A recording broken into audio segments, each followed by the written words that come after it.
ভোর হলো, দৌড় খোলো, খুকুমণি উঠো রে। আজকে সকালবেলা সূর্য মামাকে দেখে আমার তাই মনে হচ্ছিল। আর ছোটোবেলা আমি যখন আমার মেয়েকে এই কবিতার দুটা লাইন শোনাতাম, মেয়ে আমাকে জিজ্ঞেস করতো, মা এই খুকুমণিটা কে বলো তো?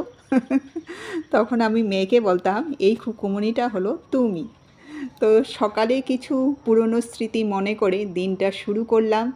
চলো এখন একটু প্রকৃতির সাথে কথা বলে নিই, নিজেকে একটু নিজের সাথে নিজে একটু কথা বলে নিই, তারপর বাকি অন্যান্য কাজ। তো চলো সারাদিন কি করি দেখতে থাকো আমার সাথে। জানো তো এবার এতই বৃষ্টি হয়েছিল, তার মধ্যে আমার এই ডালিয়াগুলোতে এখন মাত্র কলি দিয়েছে।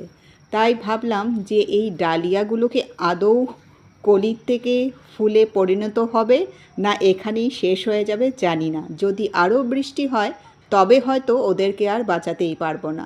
তবে যাই হোক, দেখে এত ভালো লাগছে যে এখন ডালিয়ার মোটামুটি সিজন চলেই গেছে, কিন্তু আমার বাড়িতে এখন ডালিয়া হবে। আর এই যে গোলাপগুলো দেখছো, এই গোলাপগুলো আমার ভীষণ প্রিয়। কি সুন্দর না কালারটা, আর সুন্দর একটা গন্ধ। তো বাড়িতে ঢোকার আগেই মালিটা চলে আসছে, আর এই দেখো সবজি বাড়ির থেকে উঠিয়ে এনেছে এইগুলো। দেখতেই পারছো কী কী আছে, টমেটো, বাঁধাকপি আর বিনস। কারণ আমার সবজি বাড়িটা না বৃষ্টিতে প্রায় নষ্টই হয়ে যাচ্ছে। অবশ্য এখন শীতের সবজি শেষ হয়ে গরমের সবজিগুলো লাগাতে হবে, তবুও অনেক সবজি নষ্ট হয়ে গেছে।